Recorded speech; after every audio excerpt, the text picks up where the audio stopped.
Assalamualaikum warahmatullahi wabarakatuh. Selamat siang buat kawan-kawan semuanya, masyarakat Kabupaten Tebo dan sekitarnya.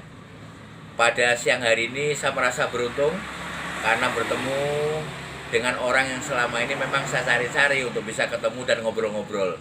Dan hari ini alhamdulillah bisa ketemu. Inilah Mas Hari namanya. Dari Seres Rumpun Tebo ya? Iya Pak. Oke, siap. Mas Hari, informasinya kan yang saya dengar termasuk orang yang punya kelebihan dalam membantu masyarakat seperti mengobati dan sebagainya, termasuk hal-hal lain. Apa benar Mas Hari? Jadi gini Pak, sebenarnya kalau dibilang saya ini diberikan suatu kelebihan terlalu muluk-muluk. Oh iya iya. Allah titipkan sedikit kelebihan buat saya. Hmm.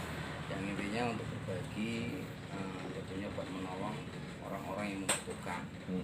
Dan juga tanda kutip di situ saya pengen meluruskan hal-hal yang berbau magic atau gaib. Jadi yang selama ini orang kan sudah banyak yang salah jalan. Iya.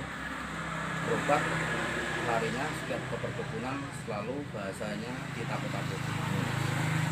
Dan hal-hal yang mengenai magic dibesar-besarkan. Ketika orang sudah takut, trauma tentunya kan bukan semakin dia sembuh malah semakin depresi atau semakin takut berlebihan. Karena sesuatu manusia itu ketika ditakuti, sugestinya dia akan turun, keyakinannya akan turun, drop lah yang ada. Kemudian yang informasi yang saya dapat untuk panggilannya ini apa Abah, apa Emas, atau Pak, atau apa Pak Anu Pak Hari ini? Jadi terus terang saya selama ini orang karena supaya akrab gitu, saya dipanggil Mas biasa. Oh Mas saja ya. Oh iya Mas Hari. Mas Hari. Tentu penyakit masyarakat ini banyak.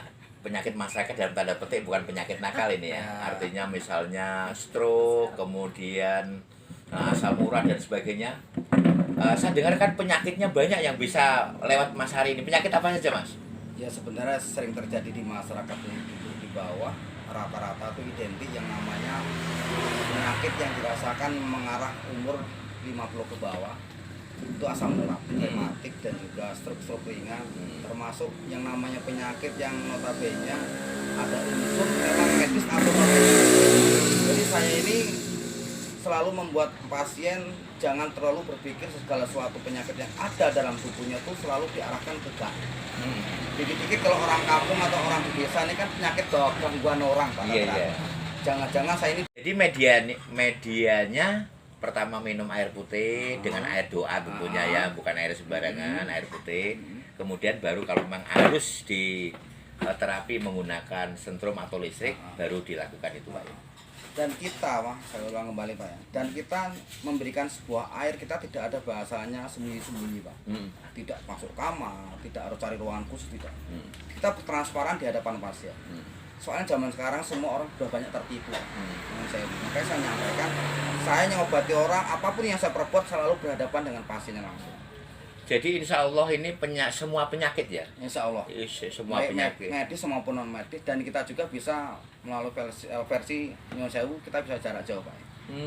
Jadi kita bisa jarak jauh, tidak harus ketemu saya. Kalau penyakit itu memang harus di situasi darurat. Contoh ini gangguan atau kesurupan ini. Ketika saya harus datang posisi dari Ragunas, Seres Rumpun ke Rimbu Puncak kan jauh Pak.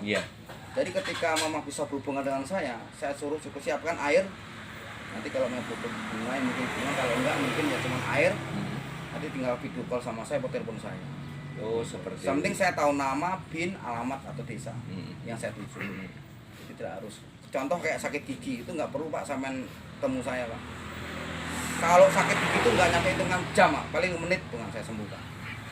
Tapi ketika itu sakit, mohon maaf ya, sampai menit gak kuat nahan itu saya sembuhkan, seketika itu sembuh. Saya butuh nama, bin, desa, alamat, sakit mana habis kiri, tempelkan habis kiri sama. Kok deg-deg langsung bisa dirasakan. Oh jadi mediasinya itu bukan hanya harus bertemu, tetapi juga bisa menggunakan kan zaman sekarang maju ya, bisa menggunakan HP. Kemudian Pak Ari ini sendiri atau Mas Ari ini sendiri udah lama di Ragunas, mungkin aslinya dulu dari mana gitu? Ya biar masyarakat ngerti ya Mas Ari. Kalau saya benar asli putra daerah, saya dibesarkan atau dilahirkan di daerah Kanjuruhan. Oh, yang tepatnya kemarin ada sepak bola itu. apa insiden lah kemarin. Kanjuruhan. Oh, jadi dari Saya Jawa dari Timur Malang, sampai Jawa Timur. Malang, Jawa Timur. Cuman saya belajar dengan salah satu guru atau ponakan saya langsung, dia Mas Andi. Dia bisa dari Lampung. Kalau tidak dalam sebuah organisasi dia tua, tapi ketika di darah dia ponakan saya, jadi paman saya. Iya, iya. Bisa belajar. Kemudian gini, ya ini untuk masyarakat Kabupaten Tebu, Bungo dan sekitarnya, bahkan dusun-dusun. Saya tahu Mas Ari udah terkenal sih ya. Cuman siapa tahu lewat YouTube Dimas Sanjaya nanti akan tambah orang kenal. Siap. HP-nya, nomornya sebutin, Mas ngadep ke sana Mas. Bisa saya sebutkan nomor HP saya, jadi HP saya